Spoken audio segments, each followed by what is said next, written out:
गोबां सावरायबाय आसामाव थानाय मोनद' जे हारिनि मानसिफोर दं बिथांमोननि माहारि आफाद आरो बिथांमोननि हारिनिफ्राय गोबाव समनिफ्रायनो एसटि मर्यादा मोननायनि थाखाय जे सोमावसारबाय थादों बे सोमावसारनाया दिनै गोब्राबनिफ्राय गोब्राब मोनसे महर लानायखौ जों नुनो मोन्दों गोख्रोंनिफ्राय गोख्रोंसिन मोनसे महर लानायखौ जों नुनो मोन्दों गुबुन गुबुन सरकार थांबाय बेफोर सरकारफ्रा गोबां समाव बिथांमोननि जेंनाखौ सुस्रांनायनि बागै माखासे रजायफोर होदोंमोन खोथा बाथ्राफोर दङमोन किन्तु दिनै फैयै फैनानै नैबे समावहाय बे गोबाव समनि जेंनाया मोनसे गोब्राब थासारियाव फैनानै बायदिसिना माने दान्थे बिदान्थेनि बे थोरफोआव फैनायखौ जों नुनो मोन्दों आरो बिथांमोननि ट्राइबेल जानो नागिरनाय क्राइटेरिया मिलाया संबिधाना बेखौ एलाउ खालामा बेफोरनि माखासे बाथ्रा खोथाफोरबो दिनै बेयाव बेरखांदों जोंनि थाखानाय 14था ट्राइबेल जनगोष्ठीनि माखासे माने जेफोर आफादफोर दङ फरायसा आफादनिफ्राय आरम्भ खालामनानै माहारियारि आफाद दिनै खौसे जानानै बिथांमोनहा माने जोंनि थाखानाय ट्राइबेलफोरनि मोनथाया जाहाथे खहा जाया ट्राइबेल थाखानायफोरनि सिनायथिया जाहाथे माने गिख्रंथाव जानो हाया जोंनि मोनखानाय संबिधाननि जे माखासे मोनथाय अधिकार सिनायथि बे खाबुआ जाहाथे खुनु प्रकारै गोमाया आरो बेखौ हमथानांगौनि थाखाय सोरनिबा ट्राइबेल जानायजों बेफोर जोबस्रांसिगोन नामा सोरखौबा गोदानै ट्राइबेल खालामनो नागिरनायजों बेयो मोनसे गिथाव बाथाव थासारियाव फैसिगोन नामा बेखौ गिख्रांनाय फैनायखौ आं नुनो मोन्दों जायनि थाखाय थाखानाय 14था ट्राइबेल जनगोष्ठीनि आफादफ्रा खौसेयै ज' जानानै दिनै गावनि रैखाथिनि थाखाय मोनथायनि थाखाय जुजिनानै सोमावसारनाया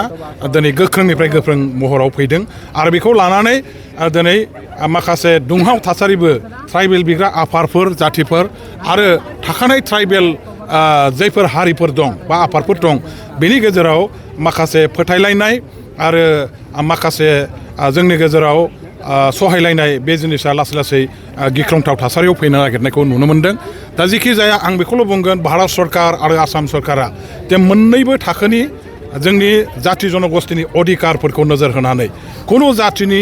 अधिकारा थाखानाय खाबु सुजुग सुबिदाया खहा जायालासे रावखौबो माने गिनांगौ गैयालासे खालामनानै भारत सरकारा गेजेर गेजेर माबा मोनसे राहा लामा उफाय लानानै दानि मोनद' हारि माहारिनि ट्राइबेल बिनायनि जेंनाखौ सुस्रांनायनि थाखाय मोनसे गोदान राहा लामा बिथांमोनहा बिजिरनांगोन आबिस्कार खालामनांगोन आरो सुस्रांनायनि राहा लामाखौ बबे माने राहाजों जायो बेनि माखासे लामाखौ निस्सय लानांगोन आरो फारसेथिं आं बेखौ गोख्रोङै बुंगोन जे ट्राइबेल जायफोर दा दंखायो 14था जनगोष्ठीनि ट्राइबेलनि बिथांमोननि जे अधिकार बे अधिकारा खुनु प्रकारे जाहाथे गोमानानै थाङा बिथांमोननि मर्यादा खुनु प्रकारे जाहाथे गिख्रंथाव थासारियाव फैया आरो बिथांमोनखौ जेब्लाबो मोनसे बिसासाव दोननो हानांगोन लानो हानांगोन आसाम सरकार भारत सरकारा जे जोङो दिनै 6था जनगोष्ठीखौ ट्राइबेल खालामनो थाङोबाबो खुनु प्रकारे थाखानाय 14था ट्राइबेल जनगोष्ठीया जायफोर माखासे माने खाबुखौ मोन्दों संबिधाना आयेना जेखिनि सुबिदाखौ होदों बे सुबिदाया फेरलेबसेबो खहा जानाय नङा फेरलेबसेबो बेखौ माने नस्थ' खालामनाय जानाय नङा बेबायदि मोनसे बिसासखौ भारत गभर्नमेन्ट आसाम गभर्नमेन्टआ लाबोनांगोन खालि बिसासल' नङा बिथांमोनहा बेनि दारैहाय मोनसे देखायनो हानांगोन जे जोङो